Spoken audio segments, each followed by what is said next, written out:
Welcome back to Digging Deeper. Today, I'll be expanding on my interview with Jim Rusin and the concept of psychological safety. Right at the beginning of the interview, Jim jumps in by talking about the work of one of his co-authors, Robert Garmstead. And he describes psychological safety for us as being an individual's perception about the consequences of taking risks in the work environment. So that for many of us, those perceptions then become beliefs about how others will respond when we put ourselves on the line by asking questions, seeking feedback, reporting mistakes, or even proposing new ideas. So basically, we all tend to worry about how we'll be perceived if we do any of the things I just talked about.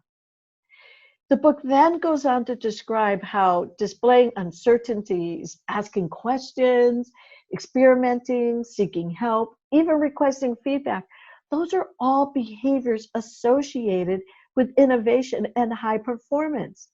Yet, it is those very behaviors that put team members at risk as being seen as less than competent.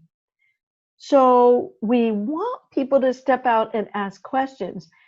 Also, we want them to seek help when they need it. But when they do, there's a perception that they're incompetent. Now, think of how insane that is. As educational institutions, our ultimate goal is to transform and grow through gaining knowledge and skills. This is pretty much understood and it's expected when it comes to our students. But somehow it keeps getting interpreted as a sign of weakness in teachers and even administrators.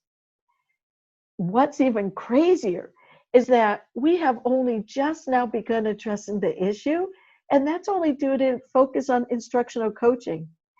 It still gets very rarely discussed as being relevant to building positive workplace environments and building strong teaching teams.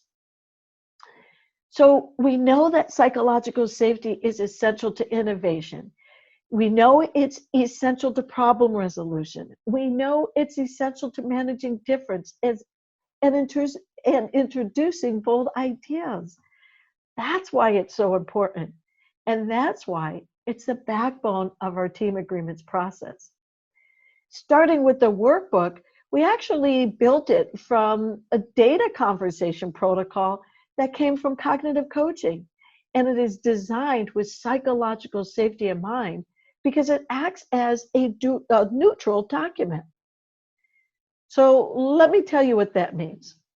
Basically, what I'm saying is that it is much easier for staff members to have a conversation as they're asking and answering questions, looking down at a document, as opposed to discussing or having a conversation face to face, especially in those areas or topics where there might be existing tension.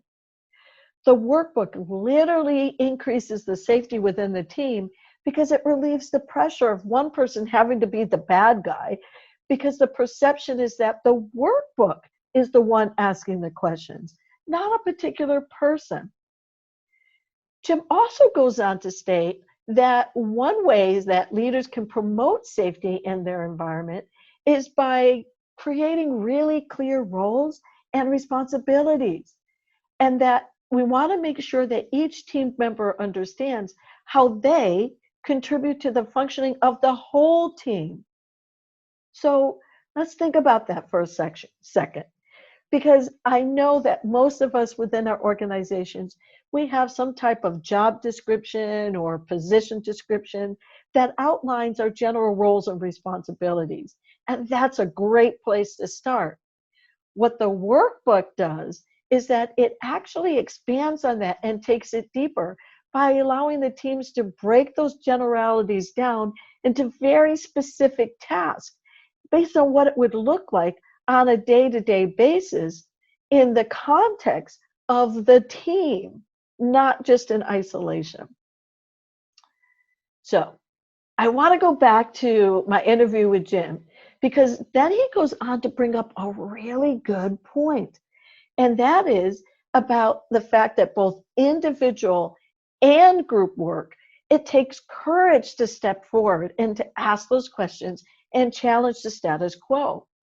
And in his book, they actually address that by including some tools for embedding protocols during meetings, such as grounding. So this is a tool that sets up the stage for addressing sensitive topics through turn taking and active listening. When using a protocol such as this one, it helps to ensure that all members of the team have an equal opportunity to share their thoughts without interruption. I love this protocol. I think it's awesome. I think it can be easily adapted, especially when implementing the workbook. For example, try embedding the protocol where one member of the teaching team takes a turn reading one of the prompt questions or all of the prompt questions under a category. And then the other team member answers it, and then they switch. Again, this will help ensure that all teaching team members have an equal opportunity to contribute to the discussion, especially for those teams where one person tends to dominate the conversation. Another tool from the book, called Final Word, can also be used. This tool focuses on reading a short selection based on a difficult topic, followed by a protocol for discussing it, and it can be easily adapted. For example, if there's a topic or category across the whole organization where there's been ongoing disagreements, what you can do is you can select a short reading relating to that topic, and we'll say best practices. And then we'll ask staff to read that selection and take turns talking about it. And when a staff member, when it's their turn to talk about it, ask them to think about the way that best practice would look within their classroom, or even why that best practice is so important to begin with. And then when everyone has had a turn having a discussion, while the rest of the team members just sit and listen, you can then ask the teams to break into their smaller groups and brainstorm and document what that best practice would look like in their individual classrooms. So, as I wrap up, I just want to remind us that while we as administrators, we definitely need to set up and model behaviors that promote psychological safety, it's on every single one of us, no matter if we're an administrator or if we're a teaching assistant or a teacher. All of us carry the responsibility for building that safety within the team and within the program. So I also want us to remember or think about that the book, Transforming Teams, has exercises in it for not just the group, but for the individual as well. And with that, I want to say again, thanks to Jim for sharing his wisdom and his book with us. And I want to thank all of you for joining me in digging deeper. And remember, reach out and let me know what you think.